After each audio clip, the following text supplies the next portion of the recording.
के लिए खुशखबरी है कि 2028 का जो ओलंपिक खेला जाएगा उसके अंदर 2020 वाला फॉर्मेट वाला क्रिकेट का गेम शामिल किया गया है। ये अच्छा निर्णय लिया है। 128 साल के बाद अच्छा निर्णय लिया गया है कि इसमें कई देश खेलेंगे और 2020 फॉर्मेट एक कम समय में खत्म हो जाता है। 1.5 घंटे 2 घंटे के अंदर मैच खत्म हो जाता है। तो इस तरह के जो मैचेस शामिल किए गए हैं, तो 2028 में जो ओलंपिक खेला जाएगा उसमें 2020 वाला मुकाबला जो है, छोटे फॉर्मेट वाला मुकाबला शामिल किया गया है। ये मुझे तो बहुत अच्छा लगा, लेकिन साथ साथ क्रिकेट प्रेमियों को भी काफी अच्छा लगा कि ये एक अच्छा फॉर्मेट है। इसमें कोई संदेह नहीं है कि 50 ओवरों का मैच नहीं है, बल्कि 20-20 ओवरों का मैच है। ये 2020 वाला फॉर्मेट जो है शामिल किया गया है, तो उसमें देखो रन भी बनेंगे, विकेट भी गिरेगी और ओलंपिक कमेटी ने ये अच्छा निर्णय लिया है। कई सालों के बाद शामिल किया, मुझे तो बहुत खुशी हुआ है। और दोस्तों ये बता दूं कि क्रिकेट का जब खेल जमाने में शुरू हुआ था ना, तो ऑस्ट्रेलिया की काफी ज्यादा धाक थी, इंग्लैंड की ज्यादा धाक थी। इंग्लैंड में क्रिकेट का जन्म हुआ, ऑस्ट्रेलिया में जवानी बीती और वेस्ट इंडीज में इस वक्त बुढ़ापा चल रहा है। और वेस्ट इंडीज की टीम ऐसी टीम थी इस वक्त, वो जमाना था कि Malcolm Marshall, Michael Holding, Joel Garner, Andy Robert, ये इतने खतरनाक गेंदबाज थे। उसके सामने दुनिया के अच्छे अच्छे बल्लेबाज भी खौफ। हमारे सुनील गावस्कर साहब थे, बहुत लाजवाब।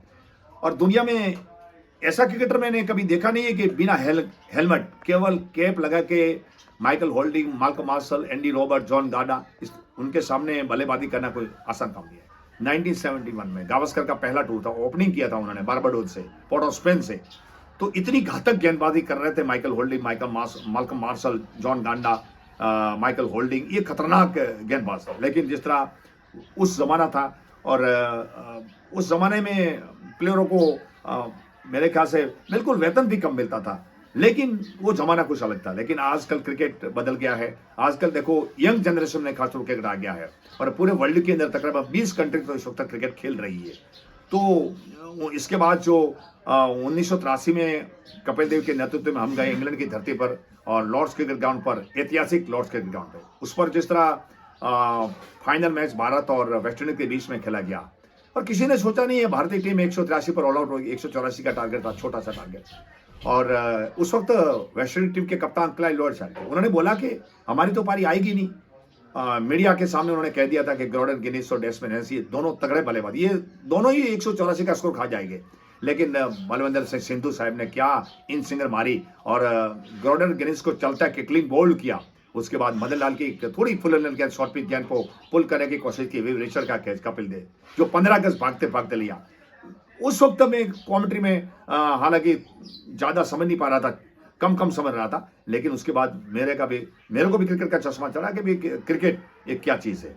और विव रिचर्ड का कैच कपिल देव ने भागते भागते लिया और कपिल देव के नेतृत्व में भारत ने जो वर्ल्ड कप जीता, लाखों की संख्या में वहां दर्शक मौजूद थे, भारत का तिरंगा हवा में लहरा रहा था और India India come on Kapil Dev, come on Kapil Dev, इस तरह का नारे लगे थे। Kapil Dev who is a great fast bowler, Indian side बहुत अच्छी कप्तानी की और भारत ने बहुत बड़ी ट्रॉफी लाई। उसके बाद 2011 में एम एस धोनी के नेतृत्व में भारत ने जो श्रीलंका की टीम को पछाड़ा और दूसरी बार भारत विश्व विजेता बना क्रिकेट में। और एक बार श्रीलंका, मैंने पहले कहा, एक बार पाकिस्तान रहा और एक बार इंग्लैंड और 5 बार ऑस्ट्रेलिया और 2 बार वेस्ट इंडीज। इस तरह की कई ट्रॉफियां हुई है, लेकिन सबसे ये 2023 का जो मेंस आईसीसी वर्ल्ड कप कुछ अलग है।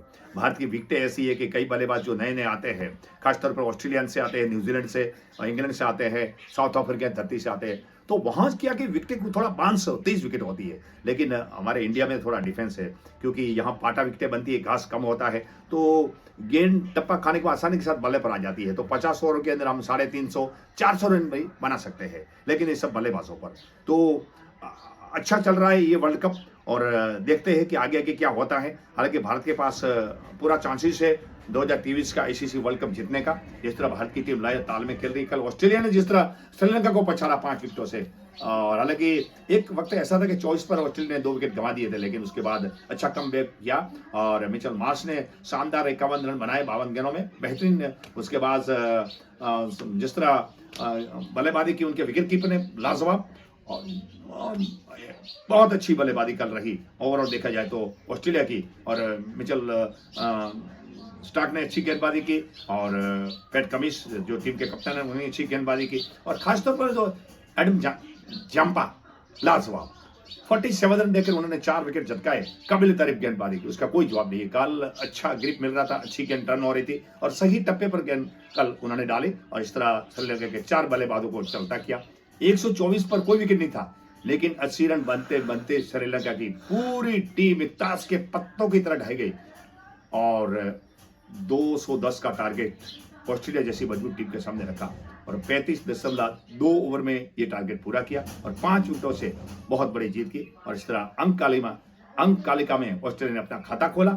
तो मैं मानता हूं कि ऐसा नहीं कि उलटफेर होने वाला है। अफगानिस्तान ने जिस तरह इंग्लैंड को पछाड़ा और इंग्लैंड वाला कह के ज्यादा टर्न विकेट थी, काफी ज्यादा टर्न बाउंस हो रहा था, इस तरह की विकेटें वहां मिली। तो ऐसा नहीं है कि जो टीम हारती है तो टिप्पणी करती है, लेकिन ओवरऑल देखा जाए तो पूरे भारतवर्ष में जितनी विकेटें हैं बहुत अच्छी विकेटें बीसीसीआई ने बना के दी है, इसमें कोई संदेह नहीं है। लेकिन फॉरेन कंट्रीज के जो प्लेयर है थोड़ा स्पिन खेलने में हिचकिचाते हैं। तो मेरे ख्याल से ये जो इंग्लैंड वालों का हाल हुआ अफगानिस्तान के सामने, अफगानिस्तान की गेंदबाजी लाजवाब रही, बेहतरीन शानदार बल्लेबाजी की और चेस करते करते जिस तरह वो टीम हारी है 69 रन से, बहुत बुरी हार हुई। इंग्लैंड की डिफेंसिव चैंपियन है, 2019 में उन्होंने वर्ल्ड कप जीता, लेकिन उसके बाद ये हार इंग्लैंड के लिए कतई ये शुभ समाचार नहीं है। और इसी के साथ मैं आपका कमेंटेटर देवजी भाई हेंगड़ा आपको वापस ले चलता हूं और ज्यादा से ज्यादा सब्सक्राइब करें और ज्यादा से ज्यादा मेरे को सपोर्ट करें। आपका कमेंटेटर देवजी भाई Hengda, thank you, good bye. Hello नमस्कार, मैं हूं आपका कमेंटेटर देवजी भाई हेंगड़ा। सभी क्रिकेट प्रेमियों को प्यार भरा नमस्कार। दोस्तों, आप जानते हैं कि भारत का अगला जो मुकाबला है वो बांग्लादेश के साथ है। बांग्लादेश और भारत के बीच में 2019 में इंग्लैंड की धरती पर मुकाबला हुआ था और वहां बांग्लादेश ने एक मैच में भारत को हराया था और भारत को इजी ये मैच नहीं लेना चाहिए। और जब मैं समझता हूं कि महाराष्ट्र क्रिकेट एसोसिएशन पुणे के अंदर ये मैच खेला जाएगा 19 अक्टूबर के दिन दोपहर 2:10 मैच शुरू होने का समय 2 बजे का, बहुत बड़ा मुकाबला होने की संभावना है। लेकिन जिस तरह भारतीय टीम लय और ताल में बल्लेबाजी कर रहे हैं वाकई काबिल-ए-तारीफ, कोई जवाब नहीं है। बल्लेबाजी में रोहित शर्मा का बल्ला खूब बोल रहा है, अग उगल के बोल रहा है।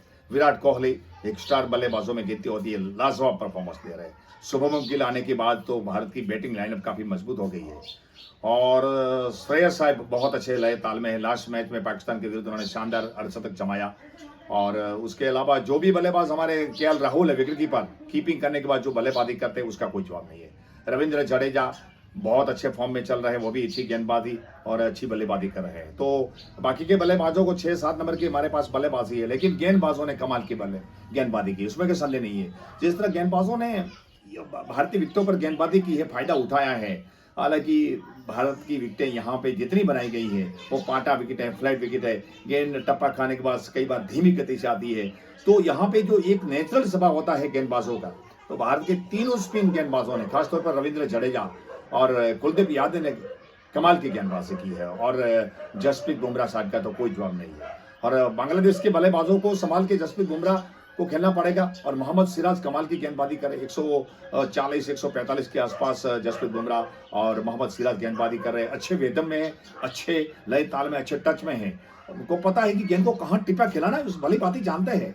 इसलिए भारतीय टीम को हराना बांग्लादेश के लिए बहुत मुश्किल काम है, लेकिन किसी भी मैच को इजी नहीं लेना चाहिए। भारत के शकीबुल हसन जो बांग्लादेश की टीम के कप्तान हैं और लीडर दास है, बाकी उनके मोहम्मद है, जो भी बल्लेबाज हैं उनके पास जो भी मौका मिला है तो भारत के साथ अच्छी फाइटिंग करेंगे। और पुणे का विकेट जहां तक ये विकेट पर थोड़ी सी हल्की सी गाज छोड़ी है, तो मेरे ख्याल से इस विकेट का जहां तक सवाल है तो 1 घंटे 30 गेंदबाजों के लिए मदद इसमें है।